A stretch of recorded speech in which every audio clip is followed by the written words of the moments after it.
England వేదికగా జరుగుతున్న world champions league లో టీమిండియా లెజెండ్స్ జట్టు మరో కీలక నిర్ణయం తీసుకుంది. ముఖ్యంగా లాస్ట్ మ్యాచ్ లో వెస్టిండీస్ లెజెండ్స్ జట్టు మీద గెలిచి సెమీస్ కు అర్హత సాధించింది.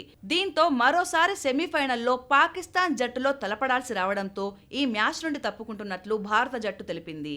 ఇప్పుడు ఈ న్యూస్ వైరల్ అవుతోంది. ఇక గురువారం జరగాల్సిన ఇండియా ఛాంపియన్స్ పాకిస్తాన్ ఛాంపియన్స్ మధ్య సెమీఫైనల్ మ్యాచ్ ను ఆడడానికి భారత ఆటగాళ్లు సుముఖత వ్యక్తం చేయలేదు. ఈ టోర్నమెంట్ గ్రూప్ దశలో కూడా ఇరు జట్ల మధ్య జరగాల్సిన మ్యాచ్ ను అభిమానుల నుండి వస్తున్న వ్యతిరేకత మరియు దేశ ఉద్రిక్తతల కారణంగా రద్దు చేయబడిన విషయం తెలిసిందే. ముఖ్యంగా పహల్గాం ఉగ్రదాడి నేపథ్యంలో ఇటు భారత ఆటగాళ్లు అటు ప్రధాన స్పాన్సర్ ఈజీ మై ట్రిప్ అభ్యంతరాలు వ్యక్తం చేశారు. అంతేకాదు ఉగ్రవాదం క్రికెట్ కలిసి సాగలేవు అనే నినాదంతో వారు మ్యాచ్ ను బహిష్కరించారు. ఇక ఇప్పటికే శిఖర్ ధావన్ గతంలోనే ఆడనప్పుడు ఇప్పుడు కూడా ఆడను అని చెప్పుకొచ్చాడు.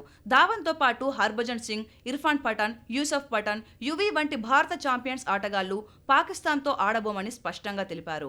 అలాగే ఈ మ్యాచ్ కు స్పాన్సర్స్ గా ఉన్న ఈజీ మై ట్రిప్ ఈ సెమీఫైనల్ మ్యాచ్ నుండి తమ స్పాన్సర్షిప్ ను రద్దు చేసుకుంది. ఇప్పుడు ఈ మ్యాచ్ నుండి భారత జట్టు కూడా తప్పుకోవడంతో పాకిస్తాన్ లెజెండ్స్ జట్టు ఫైనల్ కి చేరింది.